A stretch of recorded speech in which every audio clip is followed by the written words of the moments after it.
Urea का स्वदेशी उत्पादन 70 लाख टन बढ़ाने के लिए 6 उर्वरक संयंत्रों का उद्धार किया जा रहा है। FCIL के गोरखपुर, सिंदरी, तलचर और रामागुंडम संयंत्र, HFCL की बरौनी इकाई और BVFCL की नामरू फोर्थ। सोने पर सुहागा ये है कि देश में अब बनेगा सिर्फ नीम लेपित यूरिया, क्योंकि इससे होगा किसानों का फायदा ही फायदा।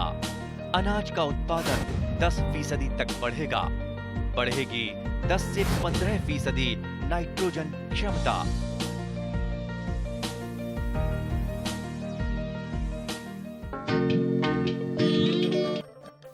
आलू आमार बाबे एक अपरिहार्य पाचली।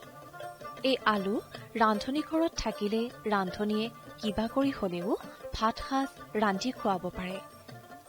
আলু প্ৰায়ভাগ মানুহৰে প্ৰিয় খাদ্য যদিও বহুমূত্ৰ বা ডায়েবেটিছত আক্ৰান্ত লোকসকলে খাবলৈ ইচ্ছা থাকিলেও নাখায়। অসমত 2018 পৰা 2019 বৰ্ষত এপাৰ্ট অসম কৃষি বাণিজ্য আৰু গ্ৰাম্য ৰূপান্তৰণ প্ৰকল্পৰ অধীনত ইণ্টাৰনেশ্যনেল পটেটো চেণ্টাৰ চমুকৈ CIPয়ে কৃষি বিভাগৰ জৰিয়তে আলু খেতিৰ বিভিন্ন ধৰণৰ প্ৰদৰ্শনমূলক খেতিৰ শুভাৰম্ভ কৰিছিলে। এই প্ৰদৰ্শনমূলক খেতিৰ ভিতৰত zero' tillage cultivation of potato হালকোৰ নমৰাকৈ কৰা আলু খেতি উল্লেখযোগ্য।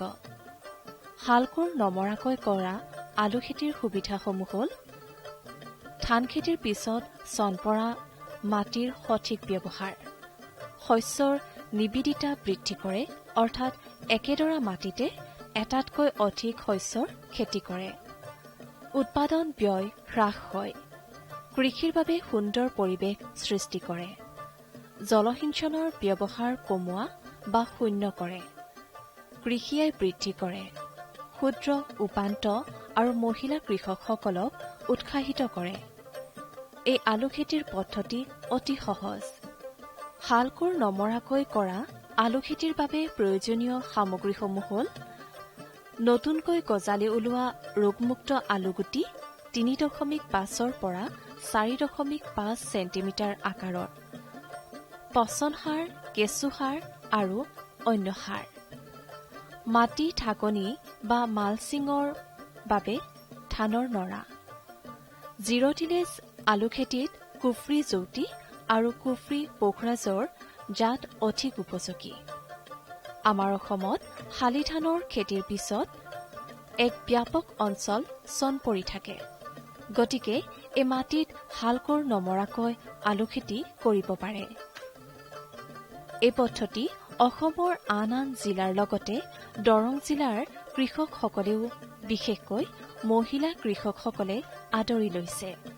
গতিকে আহক এই হালকোৰ নমৰাকৈ কৰা আলু খেতিৰ বিষয়ে কিছু কথা জানি লওঁ।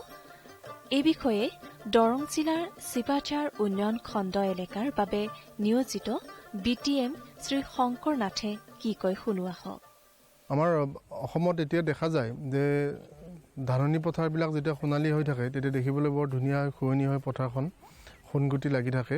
কিন্তু তাৰ পিছতে যেতিয়া ধানখিনি আমি চপাওঁ, ধান দাৱনীয়ে দাই অহাৰ পিছত গোটেই পথাৰখন কিন্তু নৰানীয়ে আগুৰি থাকে, উকা হৈ থাকে পথাৰখন। আৰু সেইকাৰণে আমি ধানত অসমত যিমান এৰিয়া আমি কভাৰ কৰিব পাৰিছোঁ, কিন্তু তাৰ পৰিৱৰ্তে আমি অন্যান্য ৰবি শস্যতে হওক বা অন্য শস্যতে হওক আমাৰ এৰিয়া কভাৰেজটো যথেষ্ট কম। তাৰ ফলস্বৰূপে কি হৈছে যে আমি বৃহৎ পৰিমাণৰ খাদ্যশস্য বাহিৰৰ ৰাজ্যৰ পৰা, চুবুৰীয়া ৰাজ্যৰ পৰা আমদানি কৰি থাকিবলগীয়া হৈছে, যাৰ ফলত অসমত বছৰি কেইবা হাজাৰ কোটি টকাৰ ৰাজহ আমি হেৰুৱাবলগীয়া হৈছোঁ।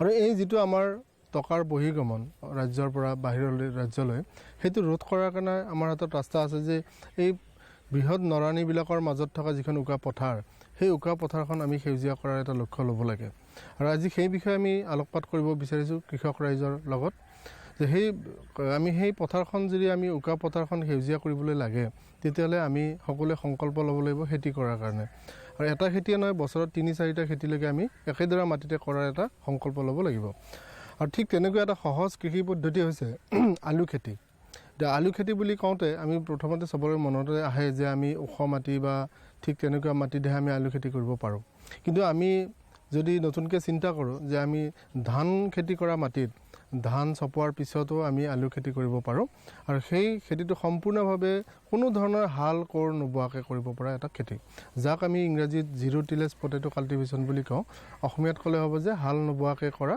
আলু খেতি এই আলু খেতিৰ কৃষি পদ্ধতিৰ বিষয়ে আমি আলোচনা কৰিবলৈ লৈছোঁ এই আলু খেতি কৰিবলৈ হ'লে প্ৰথম কথা কি যে আমি মাটি নিৰ্বাচনৰ ক্ষেত্ৰত আমাৰ প্ৰথম চৰ্তটো হৈছে যে ধান খেতি কৰা মাটি ধান চপোৱাৰ পিছত আমি এই আলু খেতিটো ইয়াত আৰম্ভ কৰোঁ আৰু পোনপ্ৰথমে আমি নৰাণীৰ মাজলৈ গৈ মাটিখিনি চাব লাগে যে মাটিখিনিত পানীৰ পৰিমাণ কিমান আছে মানে জীপ কিমান আছে সেইটো আমি চাব লাগে যদি একেবাৰে বোকা হৈ আছে তেতিয়াহ'লে আমি কিছুদিন ৰখিব লাগিব শুকাব দিব লাগিব আৰু যেতিয়া একেবাৰে যদি শুকায়ো যায় বেছিকৈ খৰখৰীয়া হৈ যায় তেতিয়া আমি তাত পানী দিব লাগিব কিন্তু তাৰ যিটো মাজৰ অৱস্থা মাটিখিনি কুমলীয়া হৈ যেতিয়া থাকে তেতিয়া আমি তাত আলু ৰোপণ কৰিব পাৰোঁ এতিয়া পদ্ধতিটো এনেকুৱা প্ৰথমতে আমি বীজখিনি আলুৰ যি বীজ সেই বীজ কিনি আনিব লাগে সেইটো বিভিন্ন জাতৰ হ'ব পাৰে কৃষকসকলে যিটো জাতেই পচন্দ কৰে বিশেষকৈ কুফ্ৰি জ্যোতি কুফ্ৰি পোখৰাজ কুফ্ৰি চুৰিয়া এনেকুৱা ধৰণৰ জাতবিলাক আমাৰ খেতিয়কৰ মাজত জনপ্ৰিয় তাৰোপৰি আমি আন যিবিলাক আমাৰ থলুৱা জাত আছে সেই থলুৱা জাতৰ খেতিও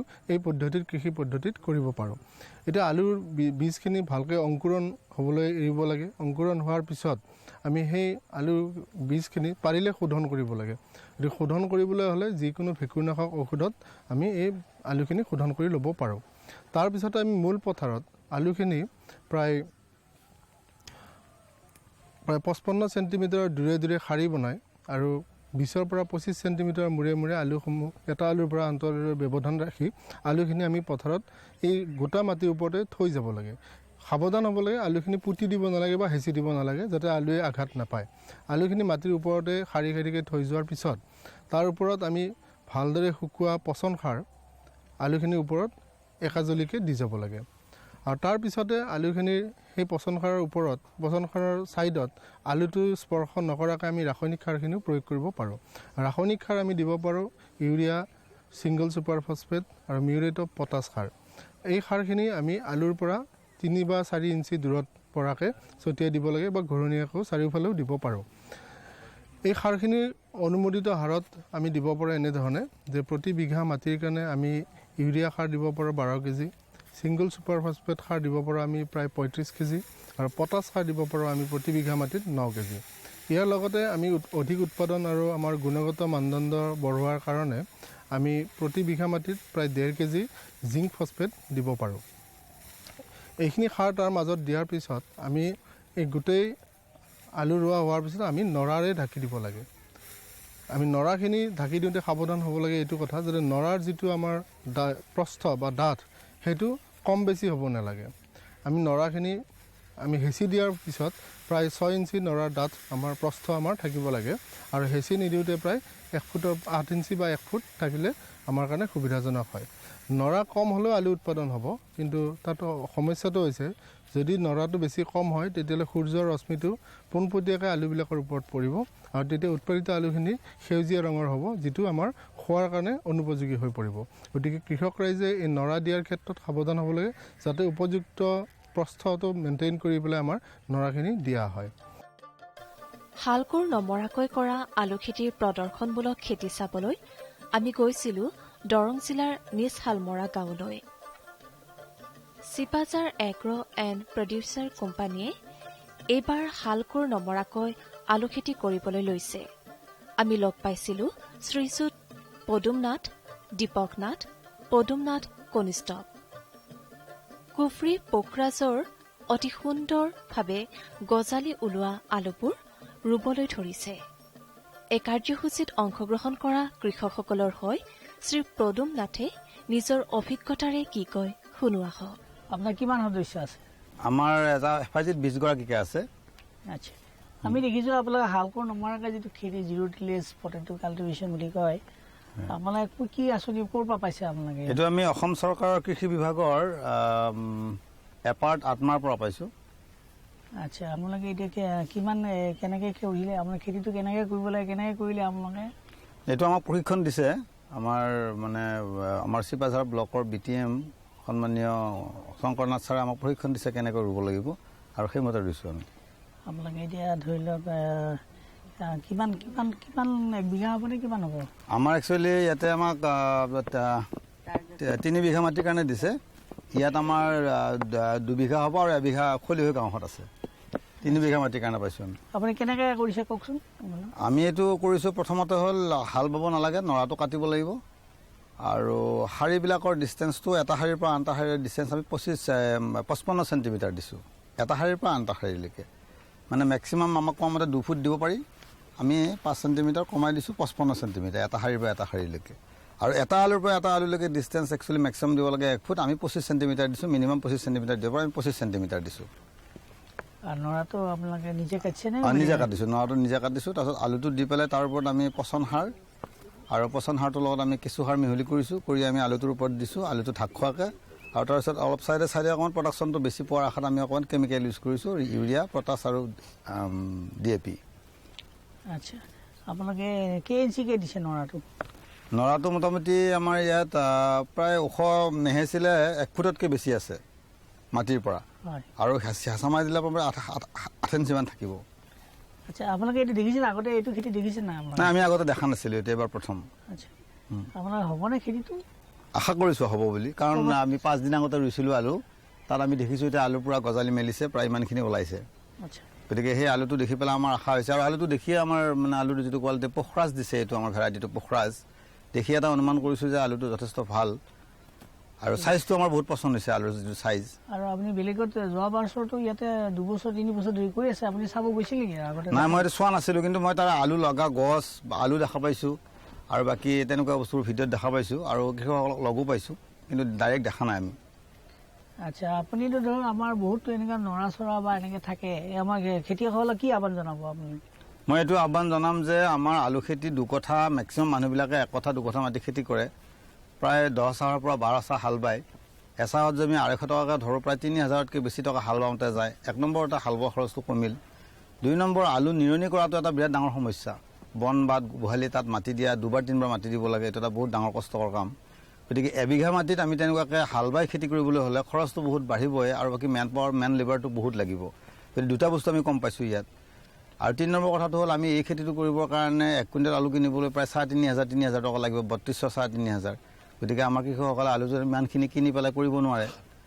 আৰু আটাইতকৈ ভাল লগা কথাটো হ'ল, মই কৃষকসকলক আহ্বান জনাম যে মাটি আমাৰ ইয়াত গোটেই বৃহৎ পথাৰখন এখন ভোগদৈ পথাৰ, এনেকুৱা বহুত পথাৰ হয়তো অসমত আছে যে যিয়ে ধান কটাৰ পিছত গোটেই পথাৰখন এনে পৰি থাকে। গতিকে ধান কটাৰ পিছতে সেই পথাৰখন কামত লাগি যায়। এইটো যদি বৃহৎ সংখ্যকত আমি কৰিব পাৰোঁ, যদি আমি সফল হওঁ, আমি আশা কৰিছোঁ আমি সফল হ'ম, তেতিয়াহ'লে আমি লাহে লাহে আগবাঢ়িব পাৰিম। আৰু এটা আপুনি ধৰি লওক, এইটোত পানী যোগান নহ'লেও আপোনাৰ হৈ যাব, পানী যোগান দিব নালাগে ইয়াতে। মাত্ৰ এটাই অকণমান আছে যে এইটো বেমাৰৰ প্ৰতি আসক্তিটো অলপ বেছি, ব্লাইটৰ প্ৰতি। তাৰ কাৰণে আমাক এইটো কৈছে যে আমি বহুত যত্ন ল'ব লাগিব, যে ব্লাইটৰ কাৰণে যাতে আমি ঔষধটো দি থাকোঁ। পৰীক্ষা নিৰীক্ষা আৰু অভিজ্ঞতাৰ দিশেৰে দেখা গৈছে, জিৰ' টিলেজ পদ্ধতিত আলু ৰোৱাৰ দূৰত্ব এনেধৰণৰ: গছৰ পৰা গছলৈ দূৰত্ব 20 চেণ্টিমিটাৰ, আৰু শাৰীৰ মাজৰ দূৰত্ব 40 চেণ্টিমিটাৰ হ'লে ভাল হয়। 4-5 দিনৰ আগতে লগোৱা আলুবোৰ সুন্দৰভাৱে বাঢ়িবলৈ লৈছে। দৰং জিলাৰ বছাচুবা গাঁৱৰ মহিলাসকলে অতি উৎসাহেৰে জিৰ' টিলেজ পদ্ধতিত আলু খেতি কৰিছে। মহিলাসকলে সাৰ দিয়া, আলু ৰোৱা আৰু আলু ৰোৱাৰ পিছত প্ৰায় 8 ইঞ্চিমানকৈ নৰা জাপি দিয়া কাম কৰিছে। বছাচুবা গাঁৱৰ গোটৰ আশা VCSৰ সাক্ষাৎকাৰত এই বিশেষ পদ্ধতিৰ বিষয়ে শ্ৰীমতী গীতাৰাণী নাথে এনেদৰে কয়। আপোনালোকে এই আশা গ্ৰুপৰ পৰা আপোনালোকে কি কি কৰি আছে? আমি 3 বছৰ ধৰি হাল কোৰ নবোৱাকৈ জিৰ' টিলেজ আলু ৰুই আছোঁ। এইবাৰ তাৰপিছত আপোনাৰ কিমান বিঘাত কৰিছে এইবাৰ? এইবাৰ আমি 7 বিঘা 7 বিঘাত হয়। কৰিছে। এতিয়ালৈকে কিমান লগোৱা হ'ল? এতিয়ালৈকে আমাৰ 1 বিঘামান লগোৱা হৈছে। আচ্ছা, কি কেনে লাগিছে আপোনালোকৰ? আগতে ভাল কেনেকুৱা লাগিছে, ভাল পাইছে? লাগিছে। হয়, আমাৰ গ্ৰুপটোত 25জন সদস্য আছে। আমি আলুৰ উপৰিও আমি লাড়ু, পিঠা, আচাৰ বিভিন্ন কামত জড়িত হৈ আছোঁ। এই আমাৰ এইবাৰ জিৰ' টিলেজ আপোনালোকে ক'ৰ পৰা পাইছে? সুবিধাটো ক'ৰ পৰা পাইছে? আমি চিপাঝাৰ ব্লকৰ পৰা আত্মাৰ জৰিয়তে পাইছোঁ। আমাক নাথ ছাৰে বহুত সহায় সহযোগ কৰিছে। আৰু আপোনালোকে পিঠা পনা কেনেকৈ? হয়, পিঠা পনা বনাইছোঁ। তাৰপিছত এইবাৰ আমাৰ পিঠা অলপ আগতে, আজি 2 দিন আগত অষ্ট্ৰেলিয়ালৈকে গৈছে। অসমৰ খেতিয়কৰ আলু খেতিৰ উৎপাদন কম হোৱাৰ মুখ্য কাৰণ হ'ল উন্নতমানৰ আলুৰ বীজৰ অভাৱ। এই আলুৰ বীজৰ অভাৱ দূৰ কৰিবলৈ এপাৰ্ট আঁচনিত নেট হাউচিং অৰ্থাৎ নেটৰ ঘৰ বনাই উন্নতমানৰ আলুৰ বীজ লগাই খেতি কৰা হয়। অসমৰ কেইখনমান জিলাৰ আৰম্ভ কৰা এই আলু বীজ উৎপাদন কাৰ্যসূচী দৰং জিলাৰ বছাচুবা গাঁৱৰ শ্ৰী ক্ষীৰোদ শৰ্মাৰ পথাৰত নেট হাউচ বনাই কৰা হৈছে। এই আলু খেতিৰ বিষয়ে প্ৰগতিশীল কৃষক শ্ৰী ক্ষীৰোদ শৰ্মাই কি কয় শুনোৱা হওক। আমি ভিচিএছৰ আণ্ডাৰত আমি কিছুমান কাম কৰা হৈছে। আমাৰ গ্ৰুপত কিছুমান আমি মানে জাম জেলি আচাৰ তেনেকুৱা কৰা হৈছে। লগতে আমি আলু খেতি কৰিছোঁ এইবাৰ, যিটো জিৰ' টিলেজ আলু খেতি আমি আজি 2-3 বছৰৰ পৰা কৰি আছোঁ। আৰু এইবাৰ এই আচাৰ ভিচিএছৰ নামত এই নেট হাউচটো আহিছে। আৰু এই নেট হাউচটোৰ ভিতৰত ফুল্লি প্ৰটেক্টেড হিচাপে আমি চিড প্ৰডাকশ্যনৰ কাৰণে যিটো আলু ইয়াত কৰা যাব, আৰু সেইমতে আমাক আলুটো দিয়া হৈছে। ইয়াতে যোৱাকালি এই ঘৰটো কমপ্লিট হৈ গৈছে। ইয়াৰ পিছত আমি ইয়াত পাৱাৰ টিলাৰ মাৰি আলু আমি অহা বুধবাৰে আলু ৰোৱাৰ কাৰণে এটা মানে আনুষ্ঠানিকভাৱে ৰাখিছোঁ। আৰু লগতে এই আঁচনিটো সম্পূৰ্ণ এপাৰ্ট আত্মাৰ জৰিয়তে আহিছে। আমাৰ যিটো ডিষ্ট্ৰিক্টৰ এপাৰ্টৰ জৰিয়তে ইয়াত আত্মাৰ সম্পূৰ্ণ সহযোগ, আত্মাৰ কৰ্মকৰ্তা বা ইয়াৰ প্ৰশিক্ষণ লোৱা হৈছিল। ইয়াৰ আগতেও মই এই নেট হাউচত ঘৰ পৰা মই জিঞ্জিয়ালৈ গৈছিলোঁ। জিঞ্জিয়াত তাত আলু খেতি কেনেকৈ কৰে নেট হাউচৰ ভিতৰত চাই আহিছিলোঁ, আৰু বাহিৰতো কেনেকৈ কৰিছে চাই আহিছিলোঁ যোৱাবাৰ। আৰু এইবাৰ এই আত্মা এপাৰ্টৰ জৰিয়তে আমি এই নেট হাউচটো পাইছোঁ। আৰু এইবাৰ প্ৰথমবাৰৰ বাবে আমি এই দৰং জিলাৰ ভিতৰত এই প্ৰথম আৰম্ভ কৰিম এই নেটৰ তলত আলু খেতিটো। আশা কৰা হৈছে মহিলাসকলৰ কৃষিৰ প্ৰতি আগ্ৰহ আৰু সহযোগিতাই কৃষি ক্ষেত্ৰখনৰ উন্নয়নত প্ৰভূত বৰঙণি আগবঢ়াব।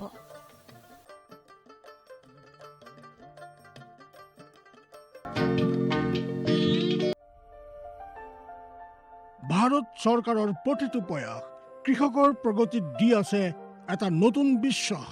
দেশৰ কৃষকসকলৰ প্ৰতি সমৰ্পিত ভাৰত চৰকাৰে বিশেষকৈ উত্তৰ পূৰ্বাঞ্চল আৰু আন্দামান নিকোবৰ দ্বীপপুঞ্জৰ কৃষি অঞ্চলৰ বিকাশৰ বাবে নতুন প্ৰগতিশীল পদক্ষেপ লৈছে, যাৰ দ্বাৰা কৃষকসকলে দ্ৰুত গতিত উন্নতি কৰি আছে। কৃষি অঞ্চলৰ বিকাশৰ গতি অব্যাহত ৰাখি মাননীয় প্ৰধানমন্ত্ৰী শ্ৰী নৰেন্দ্ৰ মোদী ডাঙৰীয়াৰ নেতৃত্বত ভাৰত চৰকাৰে এক দূৰদৰ্শী নিৰ্ণয় লৈ দেশত ৰাষ্ট্ৰীয় খাদ্য তেল মিছন অইল পামৰ আৰম্ভণি কৰিছে, যাৰ দ্বাৰা উত্তৰ পূৰ্বাঞ্চলৰ ৰাজ্যসমূহ আৰু আন্দামান নিকোবৰ দ্বীপপুঞ্জৰ কৃষকসকলৰ বিশেষ লাভ হ'ব। পুঁজিৰ বিনিয়োগত বৃদ্ধি পাব, খোৱা তেলৰ আমদানিৰ ওপৰত নিৰ্ভৰ কৰাটো কম হ'ব আৰু ৰোজগাৰৰ সুবিধা সৃষ্টি হ'ব।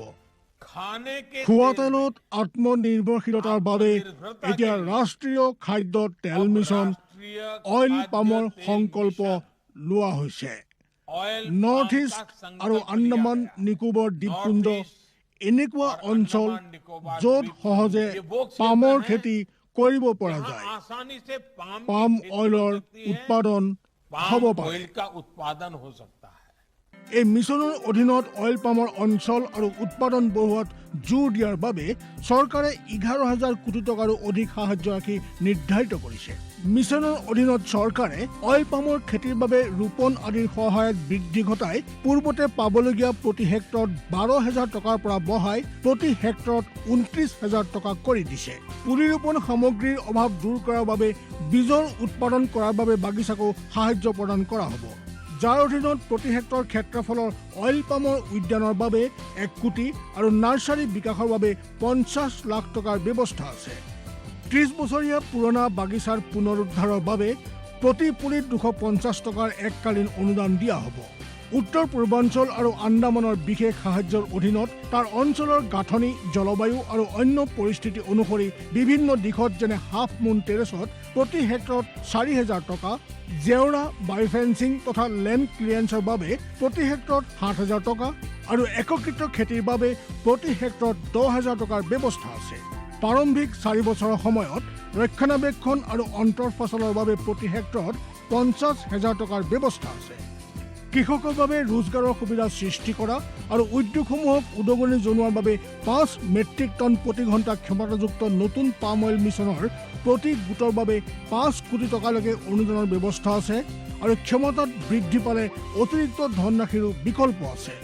আমাৰ দৰে কৃষকৰ অইল পাম মিছনৰ পৰা বহুত আশা আছে। আমাৰ লাগিছে এই যোজনা আমাৰ বাবে লাভজনক হ'ব আৰু ইয়াৰ দ্বাৰা আমাৰ উপাৰ্জনো বাঢ়িব। অইল পামৰ কৃষকসকলে সতেজ ফলৰ থোক অৰ্থাৎ FFB উৎপাদন কৰে, যাৰ বৰ্তমান মূল্য আন্তঃৰাষ্ট্ৰীয় মূল্যত হোৱা উঠানামাৰ আধাৰত নিৰ্ণয় লোৱা হয়। প্ৰথমবাৰ কেন্দ্ৰীয় চৰকাৰে সতেজ ফলৰ থোকৰ মূল্যৰ বাবে কৃষকসকলক আশ্বাস দিছে। ইয়াক প্ৰকৃত মূল্য বা BP বুলি ক'ব পাৰি, অৰ্থাৎ কৃষকসকলৰ কোনো লোকচান হ'বলৈ দিয়া নহ'ব। এই ব্যৱস্থাৰ দ্বাৰা কৃষকসকলৰ বজাৰৰ মূল্য উঠানমাৰ পৰা সংৰক্ষণ প্ৰাপ্ত হ'ব। প্ৰকৃত মূল্য BP নিৰ্ধাৰণ কৰাৰ আৰম্ভণি 1 নৱেম্বৰৰ পৰা হ'ব আৰু অহা বৰ্ষৰ 31 অক্টোবৰলৈকে অব্যাহত থাকিব। ইয়াক অইল পাম বৰ্ষ বুলি কোৱা হ'ব। ইয়াৰ দ্বাৰা উত্তৰ পূৰ্বাঞ্চলৰ ৰাজ্যসমূহ আৰু আন্দামান নিকোবৰ দ্বীপপুঞ্জত খেতি বৰ ভাল হ'ব আৰু কৃষকসকলে আনন্দৰ হাঁহি মৰাৰ এটা নতুন কাৰণ পাব। किसान भाइयों गांठ बांध लो, गांठ बांध लो, बहुत बहुत है काम की, समृद्धि के पैगाम की। मिट्टी के मिजाज को समझो, मिट्टी के हर राज को समझो, मिट्टी की तुम जांच कराओ, मुफ्त सॉइल हेल्थ कार्ड ले जाओ। कभी मुनासिब बीज लगाओ, सही किस्म की खाद ले आओ, जितनी जरूरी उतनी डालो, सही मात्रा खुद पहचानो, इसको अपना मंत्र बना लो, मिट्टी की सेहत को जानो। बात बहुत है काम की, कम लागत अधिक वरदान की, किसान भाइयों गांठ बांध लो। आज ही मिट्टी की जांच कराएं, राज्य सरकार के कृषि अधिकारी से संपर्क करें और मुफ्त में सॉइल हेल्थ कार्ड पाएं। कृषि और किसान कल्याण मंत्रालय द्वारा किसान हित में কৃষকসকলৰ বিভিন্ন সমস্যাৰ সমাধানৰ লগতে শেহতীয়া প্ৰযুক্তি আৰু প্ৰয়োজনীয় আনুষংগিক দিশৰ বিষয়ে জানিবৰ বাবে চাবলৈ নাপাহৰিব কৃষি দৰ্শন। প্ৰচাৰিত হয় প্ৰতি সোমবাৰৰ পৰা শুকুৰবাৰলৈ সন্ধিয়া 5:30 বজাৰ পৰা 6 বজালৈ।